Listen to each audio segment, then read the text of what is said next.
This is Daryl as a service, just slightly cracking up because it's take two, of course, of the Office 365 Visitor Centre the week that was. We've got a week lined up of a few interesting announcements, a lot to compare. We even got a bit chatty on the net and got into a conversation with some interesting results. So let's get into it. Our last show for the year, Office 365 Mesa Centre, the week that was December the 11th.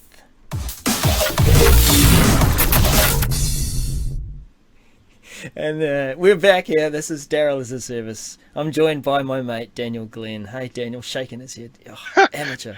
Well, no. I think I love you, man. And Oh, yeah. How's it going, Daryl? Are you? oh, Is it cold down there? It's about Christmas down there in New Zealand. Is it no, no, cold? no, no, no, no, no. It's not. It's not. Look, we have summer down here. In fact, last year we had a famous singer, Ronan Keating, came down and helped our one of our national airlines come and rewrite the Winter Wonderland Oh song no, into Summer sorry. Wonderland. It Uh, was uh, beautiful.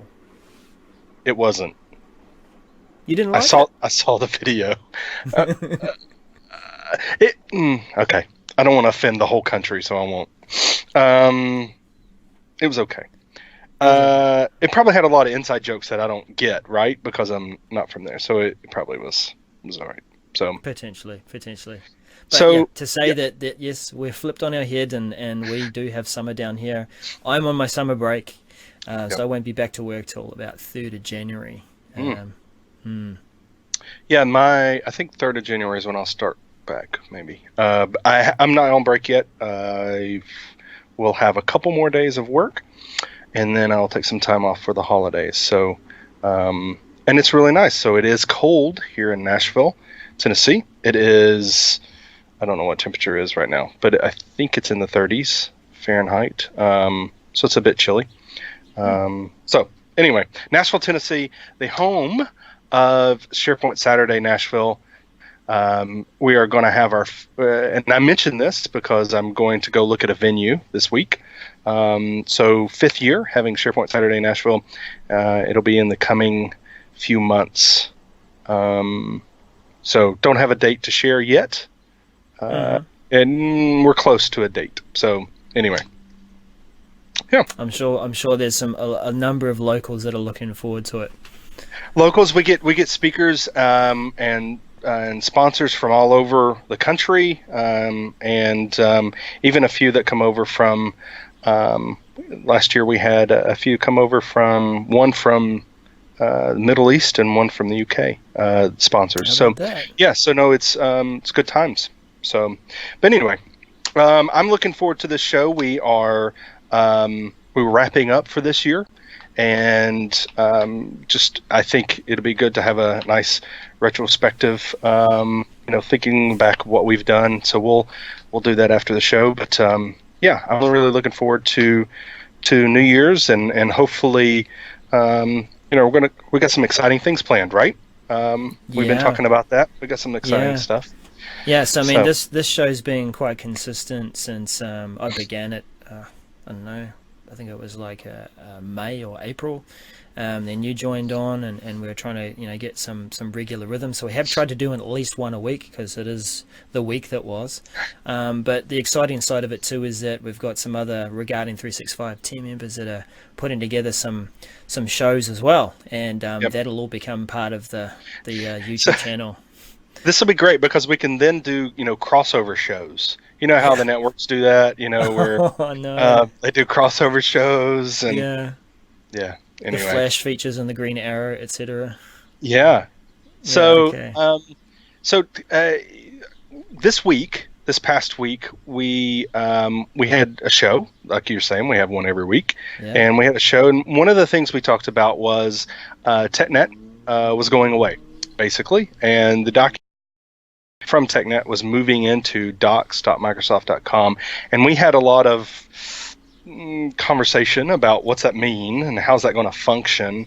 Um, so, which was great, but we didn't know a lot of stuff. But you had someone reach out to us right after the show, after they watched the show, Daniel Fernandez, and you had a conversation with him, right? So how'd that go? Yeah. I mean, it was good. Like, I'm the sort of person who's not shy to say hello to someone on the virtual street. So if they sing out and say, "Oh, hey, if you got any questions," I was, yeah, sure. Do you want to jump on a call right now?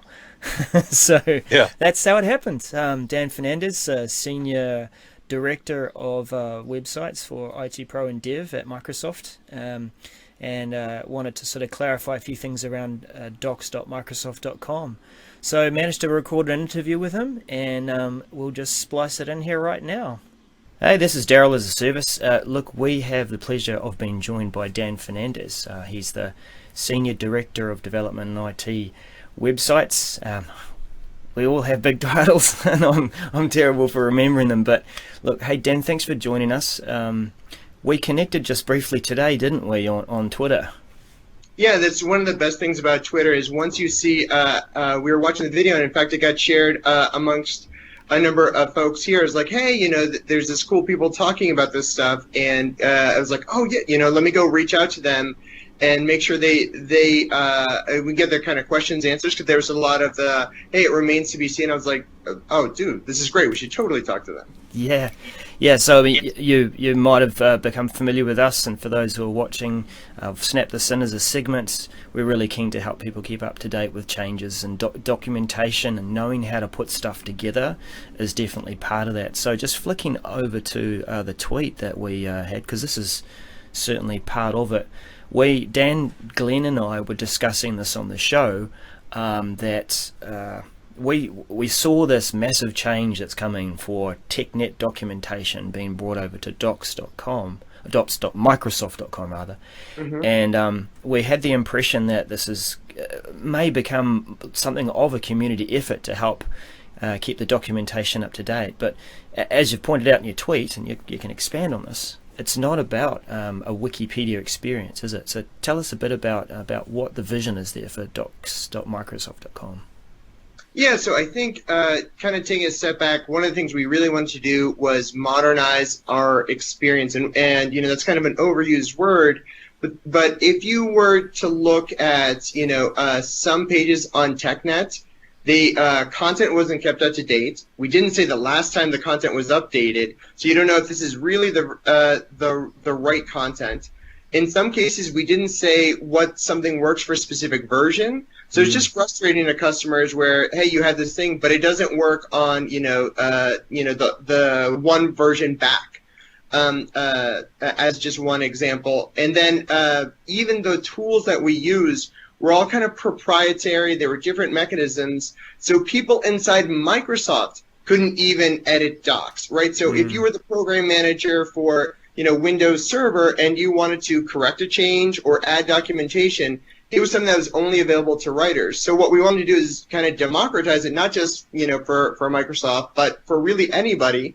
Make all the content available open, but also have a great workflow. So it's not the style of say Wikipedia, where all of a sudden I can become the president of the United States.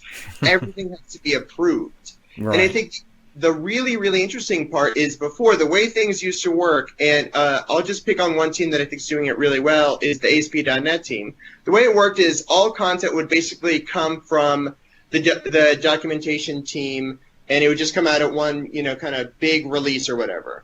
What they're doing is working in the open, meaning you can go there and see the list of articles they have on draft, that they have a GitHub issue. They'll tell you who the author is. You'll know an outline of the article before it exists, right? So you can comment, hey, for this article on deployment, can you add, how to deploy to Docker? So you can become a participant. Instead of being at the last part where you only see the reviewed content, you can see it when it's in outline form. You can suggest new articles. You can see when somebody's actually written it. And, not to get too much into GitHub, but they have a thing called a pull request, which is kind of like the first draft. You are able to see the pull request and even give comments and thumbs up, thumbs down. So instead of getting content just from here, you as customers have the end-to-end experience and be able to comment, be like, hey, this deployment article isn't good. It doesn't cover this, this, and this, and be able to see that and comment. And obviously everybody is now empowered to, hey, there's a broken hyperlink to this power tool. Here's the right link. Yeah, look, I think that's brilliant. The view to democratize it, and if ASP.NET sets the bar for other teams to work out loud, that I think is going to feed in really nicely to different previews and tech previews, so that the community can become part of, let's document this together, Right. and get it through a nice, smooth, approved process. So that's some brilliant insights there. I think you said you've got something that you'd like to share on screen, so let me just flick some things over there. Another awesome team is PowerShell, and what we wanted to do was, one of the biggest challenges is PowerShell documentation was everywhere. So if you want to see, the SQL Server PowerShell commandlets, well, you got to go find them, and they're under the SQL Server tree. It's under here, or these are under System Center, and then Windows Server, and then Azure was another place. So what we wanted to do is basically build kind of like a domain-specific search. So give me a way to basically, and you just start typing here, and I'll just type get, and with any luck, you'll see results, and you see all modules that have the word get, right? And then you can kind of pick specific things. Well, it's like, hey, I don't want everything. Let me just pick Azure. But you know what? My company hasn't standard on a specific version. So you can now pick a specific version, and now I'm only seeing the things here. So as I type kind of get Azure RM, the results are able to get this. So you get the description properties, and then you can see exactly, hey, let's go get the details on a virtual machine, for example. That's great, because there's so much that now relies on you knowing PowerShell as a base. And you would have different standards for being able to read that PowerShell command. So Exchange does it one way, and someone else does it another way. So this is great. Yeah, and it's one of those things. One, all this stuff is also available for download in PDF, and TechNet had some of this stuff, but it actually made you go, hey, give me all the pages you want, and then I'll build it. It's like there should just be one button to kind of download all of this stuff. And this stuff also works here, so if I type kind of just set, it'll do a quick query and return the results as well. So you get that experience if you like landed from a Google search, which is common, or you're Googling it with Bing, you'd be able to see that. And all this information is available as well. You have we even built a custom colorizer for PowerShell. All the things just kind of work, et cetera, et cetera. And then for specific examples, like let's go into more like an actual tutorial that uses a new PowerShell commandlet. And I'll just show we have this thing called a try it button. So hey, I want to be able to run this, and my dream is to be able to do this for anything that has kind of a script. In this case, I can just kind of log into the shell, and I probably should have done this before, but you log in, and hopefully my auth will take a second, and we'll kind of just jump back to this. This is calling what's called an Azure Cloud Shell. Right. So I can basically test this PowerShell in an environment, play with it, and then make sure it's work. Or if I really want to, I could build 100 virtual machines directly from our docs. Which is pretty awesome, as long as you're not paying the bill, maybe. Yeah. All this even works on your phone, right? So how do we make this kind of a mobile responsive environment? And I'll just kind of resize there, and it all just kind of works, right? We have feedback, edit, and sharing. And while that goes, I'm going to open a new tab and just show, if you click edit, one, we just made this markdown. So this is opening up GitHub. All the docs are in here. You see kind of who's doing stuff and the content for the article. And hey, if we find a mistake here, we click edit. And what this is actually doing, I'll just give this a sec to open up. I see kind of the specifics, and if I were to change something here, it's actually changing it in my copy. It's my account's copy, and then to get it into the official docs, we send a pull request, which is like, hey, I want you to change it in here. So if somebody makes the present, they're only changing, back to that Wikipedia example. I want to make, Dan the president of Windows. That only happens in my copy. It doesn't happen in the official Azure docs. The official Azure docs have to take that change, and then accept that change, and only when they accept that change does that make it into the official docs. But the key is all of this is open, and you see even within here there's 113 people that have requests out, and you can track the changes, et cetera, and even see the comments, right? So we see a number of people kind of just interacting. Hey, what are these specific things? And I'm not smart enough to even understand what some of these are. I mean, that's a network security group. But I think that's the point, though, isn't it? Around this documentation, we don't have to know everything. As a community, we're working on it together. Right, exactly. And how do we kind of pull more people in? And then just another quick example. This is something called Power BI Guided Learning, that we're building better templates for learning kind of in the step-by-step model, right? So if you've never done Power BI, maybe you want to do some dashboard reporting based on a migration, et cetera. This kind of gives you the step-by-step. It'll track whether you've done something. Now, I never logged in, but it does know kind of the progress and state, and there's kind of back and next. We can do videos, YouTube, Channel 9, and so on and so forth. It tells you how much time is remaining kind of based on this progress. Now, this is anonymous, so if you did this at home on a different browser, it wouldn't show progress. But it just is an example of how we can build maybe a better kind of guided learning experience for people to learn our products and content. Brilliant. Look, we're going to get you back on the show and really dive deep into more of this, and looking forward to hearing that. I guess just to finish off, what triggered this off was the announcement in the Message Center that TechNet documentation has been brought over to docs.com, and that must be quite a challenge to bring those legacy docs across. Can you give us a little insight, or maybe expand a bit on what you'd like to tell the community about that change? Yeah, and I think the biggest thing that we're trying to do is figure out, one, we actually have a ton of old content that is duplicated. So we're building a versioning system that allows us to have kind of one source of truth. Like if something, let's just pick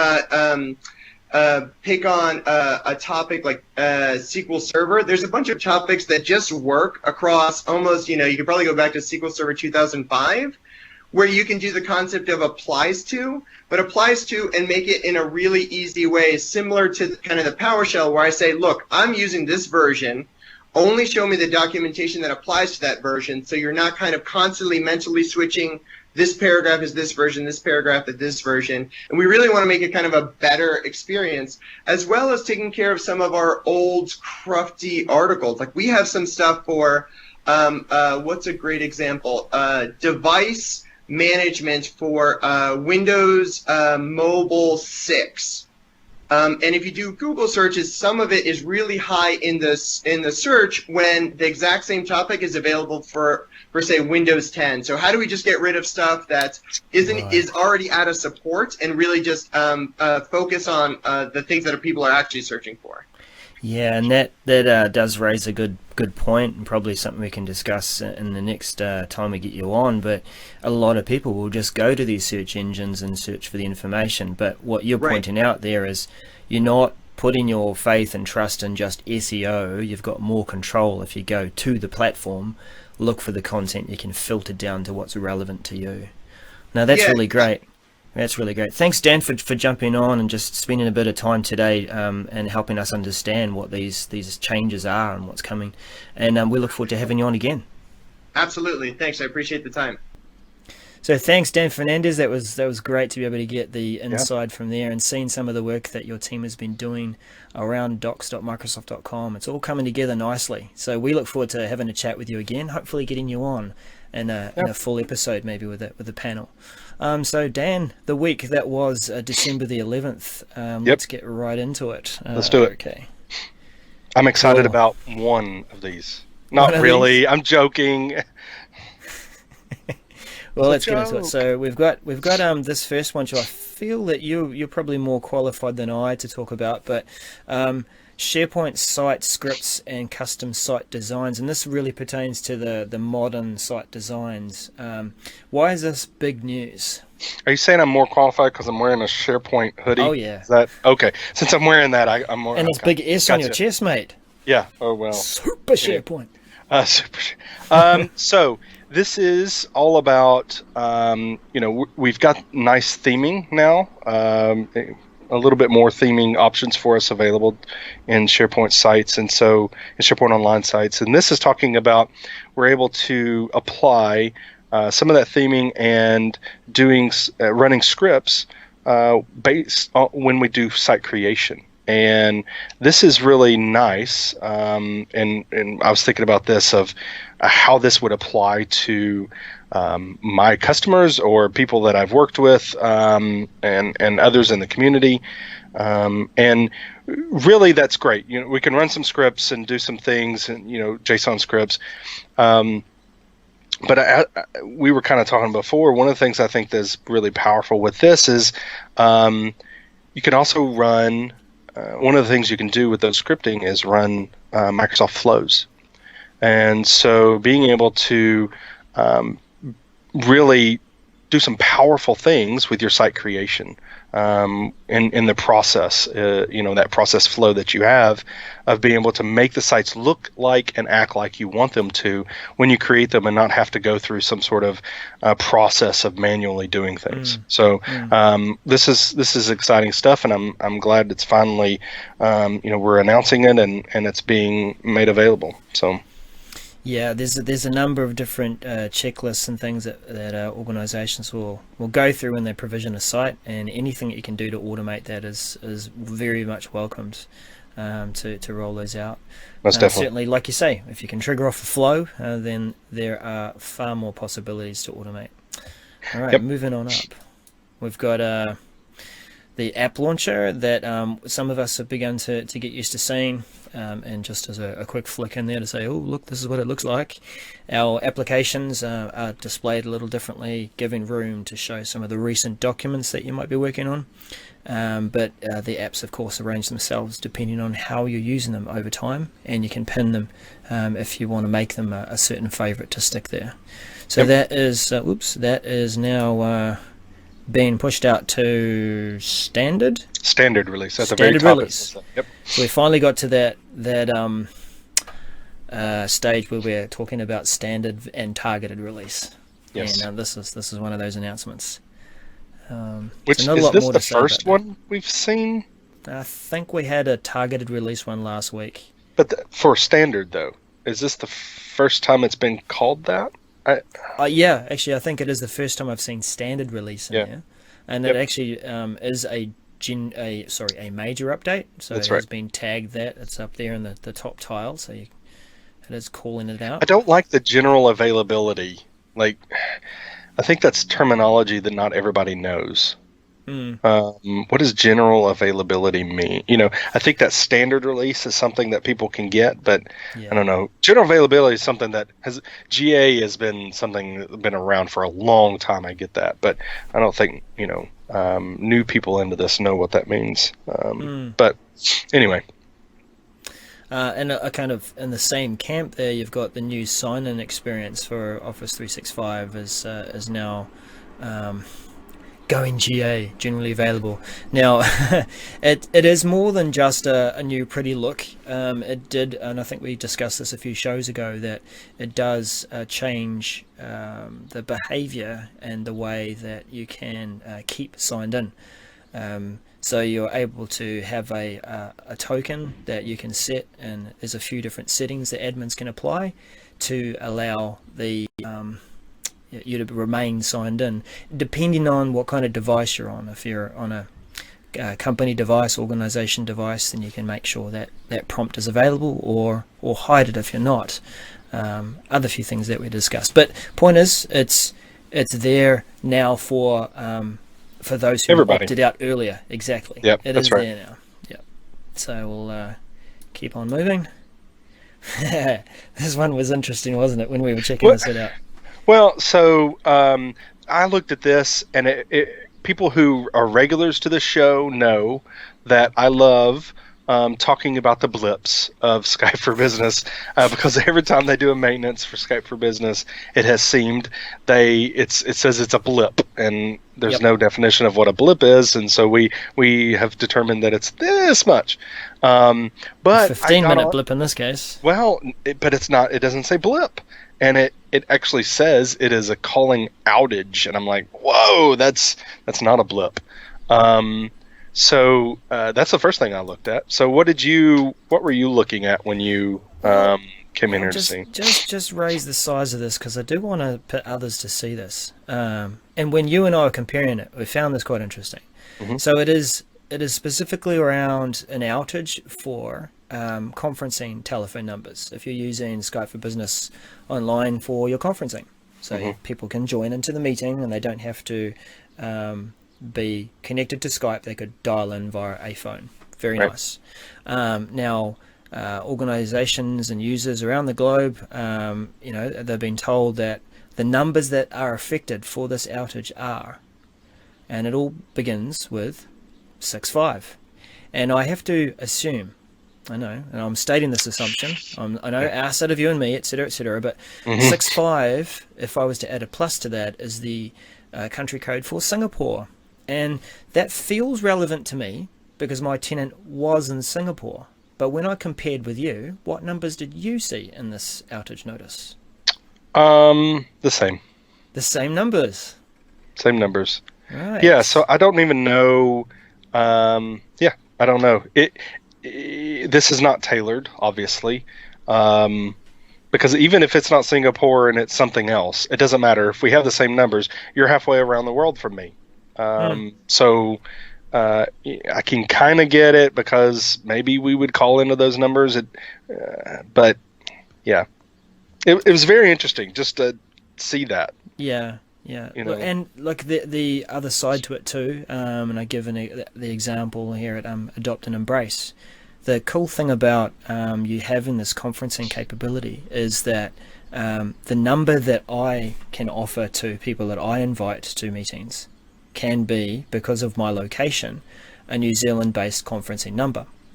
Whereas the folk in Australia on our team, it comes through as an Australian number. So maybe that's the point, that if you do have people that are in your tenants that potentially could be located in Singapore in that area, then that's the number that's available to you to call. Need to call it out. But yeah, if they could get that notice even more targeted and identify who has or who is using these numbers rather than, hey, everyone in the world, there's going to be some outrage.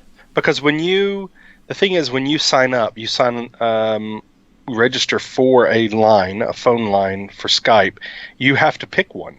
You have to pick the one that you want to use that is your base one. Yes, you can use others, but that's your base. And so I would most certainly want them to send it to those people, right? Yeah. That use those as a base. But yeah, I mean, with global calling now, I guess, not now. We've had global calling for a while. But, people are interacting so much more, and I get it, kind of. It was just very interesting. We both saw all those same numbers. Yeah. I know that it's an ever improving process there for each of the product groups to target and more accurately target their announcements. So at least they're telling people. All good. Anyway, next one up. We have SharePoint conversation link moved from the. This is the one I'm excited about. Oh, you are? He shakes his head. Why? Because it looks like this, and I think this is what it looks like. As an example, we thought we'd found it. Probably need to blow that up a bit. Yes, I do. How does this look? Dun dun dun. Marvelous. This group conversations link that would take me through to a let me get it right for Christoph, groups for Outlook group, or a Yammer connected Office 365 group. If you have chosen either of those as your conversation experience, this link will take you to that conversation experience. This link is being moved to here, over there, the quick launch. I'm waiting for that excitement, Dan. Oh, this is my excited face. Yeah, but rightly so. What you did point out was it is a UI change. It's something that end users need to be told about. So No, These are and yeah, conversations. because it's one of those, and I'm just going through a project right now. If we're finishing up, go live is today, of a migration. That's going to be a major change for the organization, and their users are going to fall in love with their own page.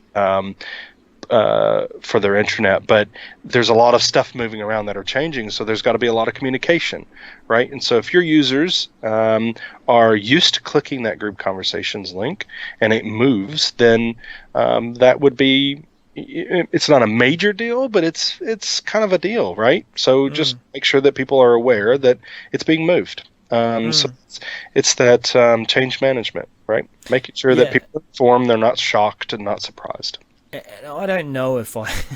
It's been a while since I've touched this demo site, but I can't remember if I created this link myself, conversations, or whether it has happened as a result of the process starting. So that's where I think it will end up, but don't quote me on it. That guy from the Office 365 regarding. I'm going to write it down. Oh, you will? We're going to get a call from somebody saying we watched your show, it was being passed around, saying they're maybe this is our way of baiting certain product groups to come talk to us. Well, I heard SharePoint was going away, so I don't. Oh, nice one. Who can I talk to now? Dan is going to give me a call. Ooh. Yeah, good. Daniel, I don't think you need to. What were those letters again? SharePoint's not going away. Yeah, sorry. We're taking them away.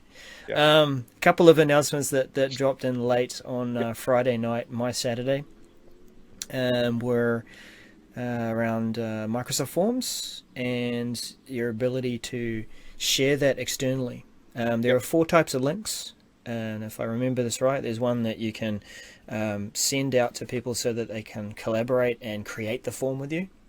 One for getting the responses themselves, one that you can share for just the results. So you're saying, I want to share these results and show them with people, and I think just a regular link in there. And an admin might not want to allow these forms to be shared externally, but they might want some granular control about what is allowed to be shared. Will we allow them to share the results? We allow them to at least send out the link that gathers people's responses. So far, or up until this point, you've been able to turn off the external access for 2 of those. And when I dug into this, customize navigation, set up form, here we go. So the additional information takes us through to change in the settings. But it seems that the additional information hasn't updated yet. Still has the one big switch, allow external collaboration or not. And I expect to see this article will update with more granular controls. Yeah. Right. What? Go back to their granular controls, or because okay, so it's just one switch for both edit link and summary of response. So go back to the announcement. Yep. Because it says, as an administrator, you currently have control over turning external sharing on or off for 2 of the 4 links. Yeah. But it's only one switch. Oh, I see. Yeah. Well, down here it says after this update, you'll be able to turn external sharing on or off for all 4 links. But maybe it'll still be one switch. Right. Yeah. Yeah. Or off for everything, or on for everything. Right. I don't know. Yeah. I'm just. It's not clear. It's not clear in this, is it? But he's hoping that it would allow you to still. I can see the potential where I've created this form. I want to keep the results. I want to keep the collaboration of creating this form all internal, but I want to at least send the gathering of responses out to external people. Well, that next paragraph, the last paragraph there on the screen, does imply that, because it says or, it says there you could turn off the ability to send a form, share blah, blah, blah, or share form results. After a setting is turned off, that implies there's more than one. Instead of saying after the setting, only people in your organization will have access to that option. So maybe it will be 4 switches. That'll be great. We want that. Yeah, power to us, power to Yep. control. Okay, and the last one that dropped in on at the end of the week, improved search in OneDrive for Business and SharePoint Online, specifically, and I saw this on Twitter and various other conversations as Yeah. well. Our photo intelligence. What do you know about this? I thought this was pretty cool. Well, this is anyone who is a photographer, a casual photographer, or just somebody who likes to back up all their photos, right? You got your phone, you take a bunch of pictures, and you fire up OneDrive on it, and it backs them all up for you automatically, right? That's great. So you've got thousands and thousands of images out there. Now, how do you find that image of the cathedral in Paris? Did you tag it with Paris? Probably not. You just backed it up. Well, maybe you did. But maybe it was that event last year at your brother's house, right? How do you find that information without having specific dates and just scroll? This is getting even closer to being able to really not have to. Where I want to be is to be able to back up all my photos, right? Store all my photos in OneDrive, and then be able to find one that I know is there with some information about it. I took a photo of a sign and it said this. I want to be able to search for the text in the picture, right, and find it. I don't want to have to. When did I take that picture? So this auto tagging of information about your pictures, I think, is just it's something that I've been wanting for a very long time, and I think it's exciting. So yeah, well, it seems like the first wave of those changes, and I remember them talking about this at Ignite, was specifically around the text recognition to start with. Right. So that OCR, when you're taking pictures of receipts and various documents, that you'll be able to search for that. And then it'll get into the likes of recognizing different shapes, and this is a cat, this is a dog, this is a whatever.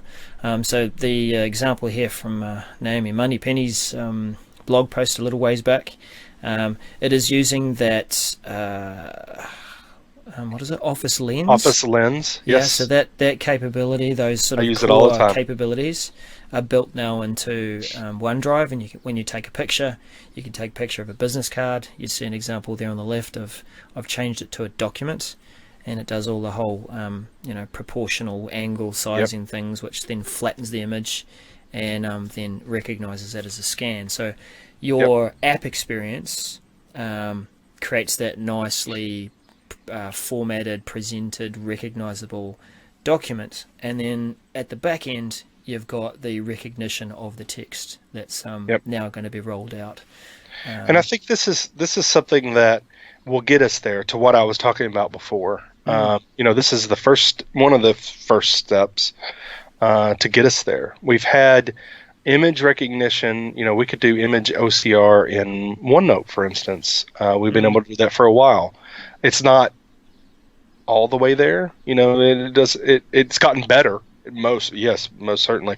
And so I think this is a great step because of, this is a receipt, which a lot of people, I think, use for expenses and that kind of thing.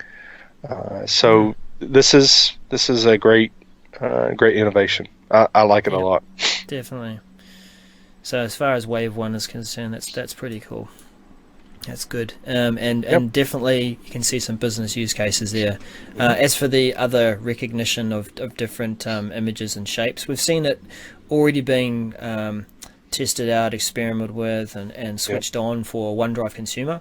I actually ended up turning it off a little ways back because it was just tagging anything and everything.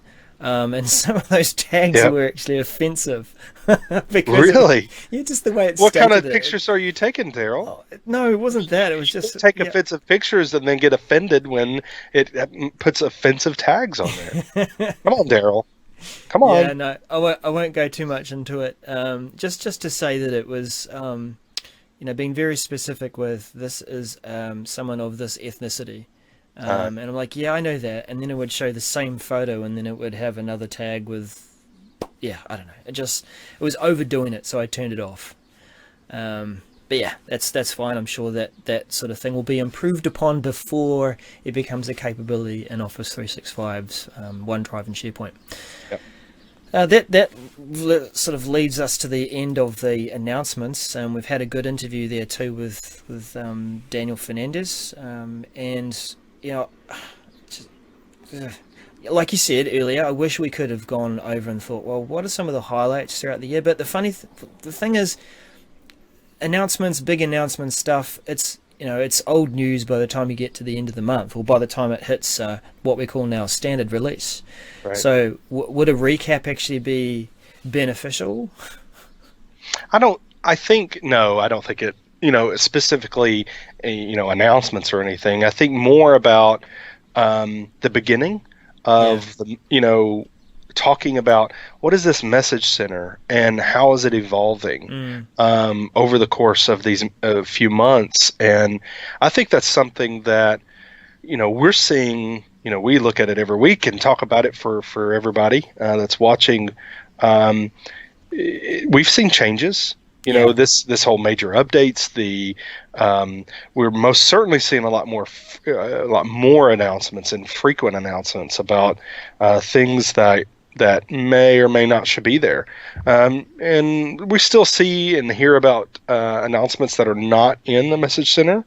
Mm-hmm. And so we'll keep talking about those.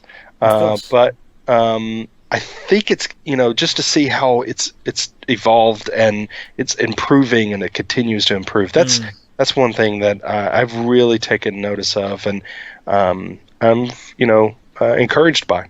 Yeah, and I've often thought of it as the temperature gauge, the thermometer for what we know of as One Microsoft, because we know that Microsoft's made up of many different teams, and this is just in the 365 space and productivity space, still crossing over other teams. But the thermometer is how do these teams all work together to manage to communicate these changes and these updates, and from Dan Fernandez's perspective, the documentation, which I'm looking forward to getting them on a full episode when we talk to them. It's a challenge, and like you said, we've seen a lot of change this year. In this experience, it has improved. It is helping organizations keep up to date. There are still improvements to make, but we will continue. Mm-hmm. You'll be glad to know we will continue to discuss, to hold people accountable, to be happy to be corrected, and just keep that conversation going with the community, because it's been definitely a good year. Definitely. It sure has. Loved it. Yeah. Well, that's probably us for the half-hour take. I think it's actually taken us right up to probably 40 minutes now. Oh. So we'll tune out, and keep an eye out for news on regarding 365 on Twitter, on our Facebook page. We are continuing to build up that YouTube channel, as we said earlier, regarding 365, and looking forward to creating. And follow us. Shows. We're going to have our own there. Let me. Right, I've just forgot. So we're trying to point this into the center of the screen. There it is. Yeah. Okay. And you're pointing in the right direction. No, the other way. Oh, rats! Oh, yeah. Man. Okay. Anyway, still fooling around with that on YouTube. Yeah. Anyway, regarding 365 Message Center, the week that was, or Office 365 Message Center, the week that was December the 11th, and I'm sure there'll be a few bits and pieces to talk about after the Christmas break. You have a great Christmas there, Dan, and we'll see you all again next year. Bye for now.